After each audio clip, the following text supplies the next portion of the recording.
Islamic State tightens its grip on Libyan territory in a bid to seize the country's main oil refineries.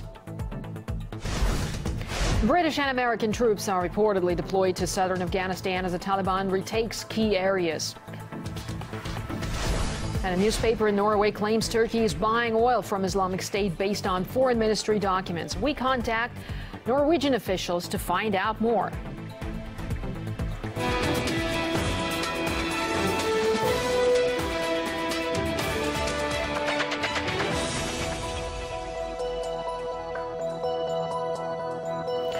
Watching RT International, coming to you live from Moscow. I'm Marina Joshi, and we begin this hour with news just in. At least 9 girls were killed and dozens more injured in a mortar attack on an elementary school in eastern Syria by Islamic State. And that's according to the Syrian Observatory for Human Rights. The director of the school confirmed the attack to RT. Schools have frequently been a target of violence in Syria. Last week, intense air and missile strikes on a school district and other areas in the insurgent-held Damascus suburbs killed dozens.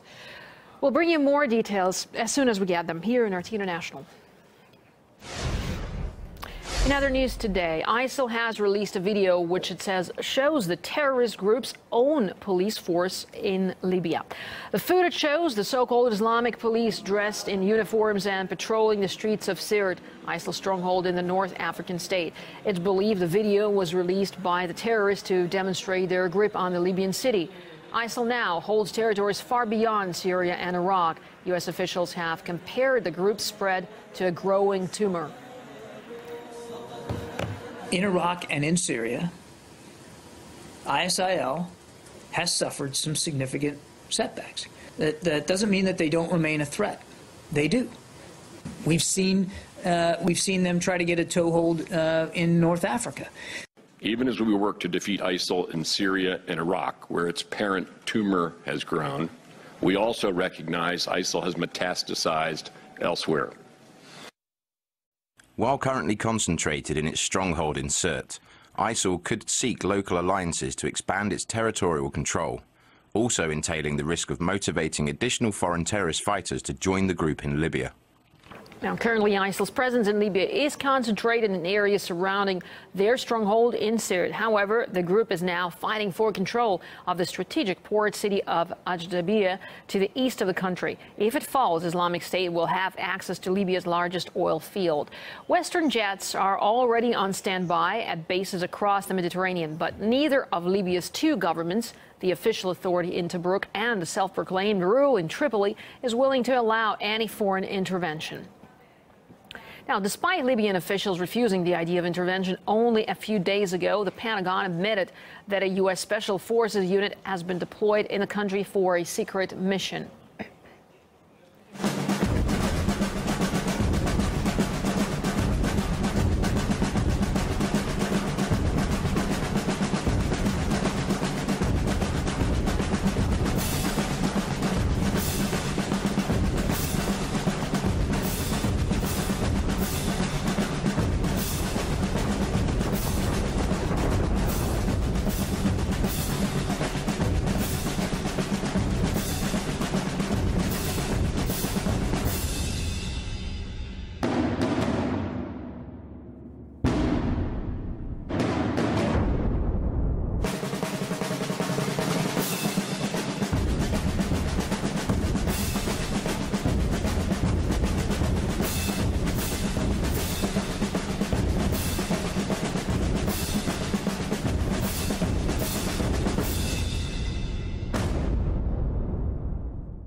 If the West gets Libya's approval to combat ISIL in the country, it would be the second time in 5 years that the international community has launched military intervention there. Presidential candidate Hillary Clinton, who was U.S. Secretary of State during the 2011 operation, was forced to answer questions on the matter during the latest Democratic debate.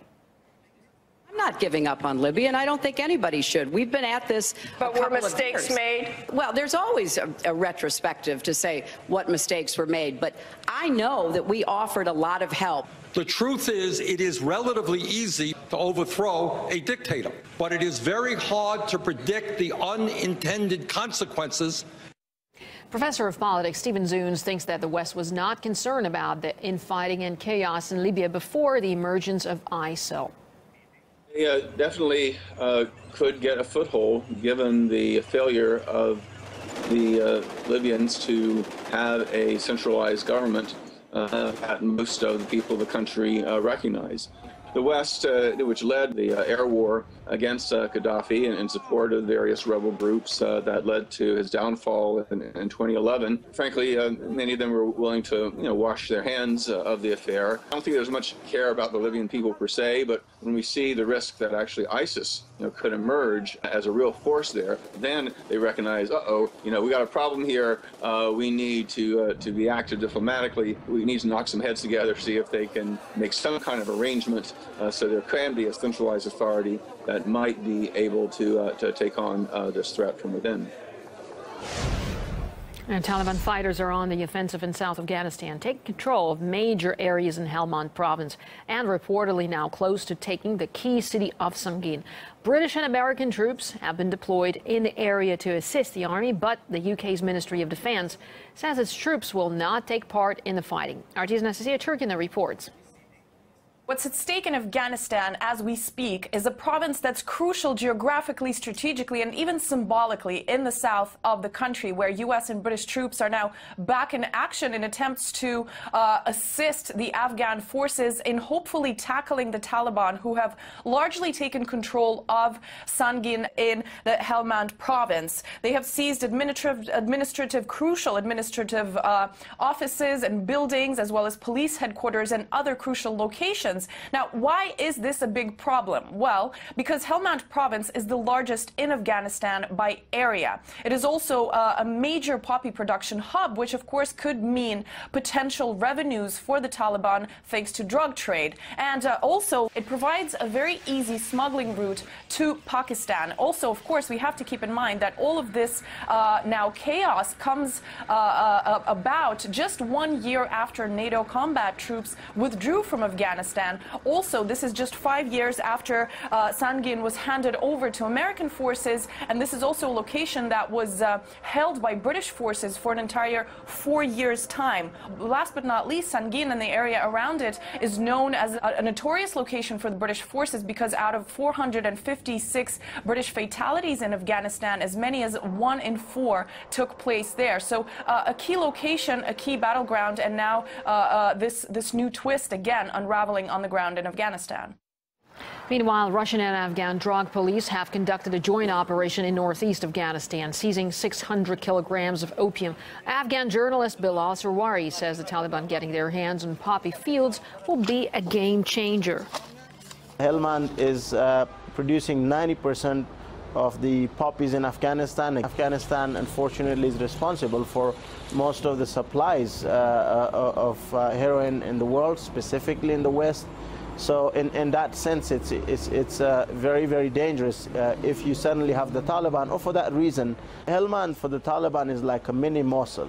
If Helmand does fall to the Taliban, it could have a domino impact. You could see other provinces and cities falling in southern Afghanistan, and let's not forget, it is the heartland of the Taliban, but it just looks very embarrassing for the Western forces, for the Afghan government. Despite all the investments, this is what it has come down to. Now, a New York Times reporter has accused the United States Navy of covering up the abuse of Afghan detainees. Torture allegedly resulted in the death of a prisoner held by America's Navy SEALs back in May 2012 in Afghanistan. Witnesses recalled the incident during the U.S. investigation. Every once in a while, he would push the detainees to the ground on his stomach, and then I saw him step on the detainee's face. That continued for a little while. I saw him step on the guy's head maybe 8 to 10 times. When he would step on the guy's head, I could see the detainee's legs move a little. I could also tell he was putting his full weight on the detainee's head when he stepped on it. He stood the detainee up and then fired 2 rounds from his handgun, approximately 1 foot from the detainee's head on the right side. The detainee laid back down. He picked up a rock the size of a pee-wee football and dropped it on the detainee's upper torso. He picked up another rock, spread the detainee's legs open and straddled the left leg. He straddled the right leg and dropped the rock on the detainee's groin.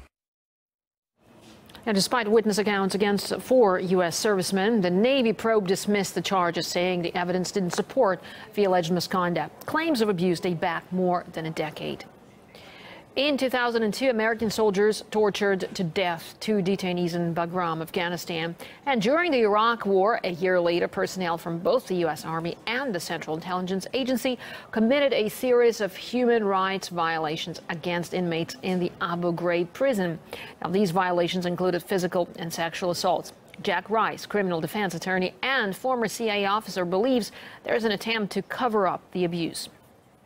There were inconsistencies in the report, but that in itself does not mean that you shouldn't go forward with an investigation. As a former prosecutor myself, as a criminal defense attorney, I regularly see reports that have inconsistencies within them.